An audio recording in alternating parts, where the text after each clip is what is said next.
हे भगवान, आप ज्ञान स्वरूप और निर्गुण हैं, इसलिए आपके प्रति की हुई सकाम भावना भी अन्य अन्य कर्मों के तरह जन्म मृत्यु रूप फल देने वाली नहीं होती है।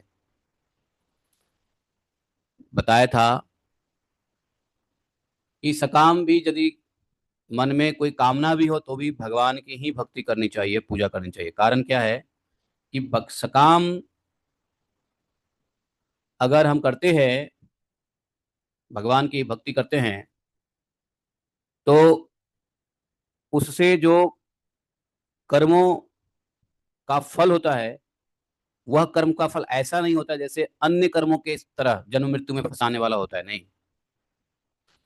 वह ऐसा सकाम भावना से भी भक्ति की गई हो भगवान की, तो वह कर्म ऐसा होता है जिसके बीज अंकुरित नहीं होते हैं। बहुत बड़ी बात, बहुत बड़ी बात यहाँ पे कह दिया कि भगवान के भक्ति में अगर कामना भी किया, वैसे सकाम भक्ति शुद्ध भक्ति नहीं है, लेकिन यदि कामना भी किया तो इतना तो है कि उस भगवान के भक्ति से जो भी कामना किया वो कामना की पूर्ति हुई, भोग मिला, तो उससे उस कर्म का दूसरा जन्म मृत्यु रूपी वासना नहीं बनेगा। बोलते हैं कैसे? जैसे भुने हुए बीजों से अंकुर नहीं उगते। हाँ, अगर कोई बीज है, अन्न का बीज है, उसको भून दो तो वहां से अंकुरित होगा? नहीं होगा, क्योंकि डेड हो जाता है। जब तक कोई अन्न प्राकृतिक रूप से रहती है तब तक वो लाइव रहता है, लाइफ रहता है, और उसके बाद डेड हो जाता है। तो भुने हुए चना, चवेना या गेहूं, चाहे धान, चाहे क्या बोलेंगे उसको, मक्का, कोई भी अनाज ले लो, अगर उसको भून दिया तो उसमें दोबारा अंकुरित होता ही नहीं है। उसी प्रकार से यदि आपकी भक्ति सकाम भावना से भी की जाए तो अन्य कर्मों की तरह जन्म मृत्यु का फल देने वाला नहीं होता है।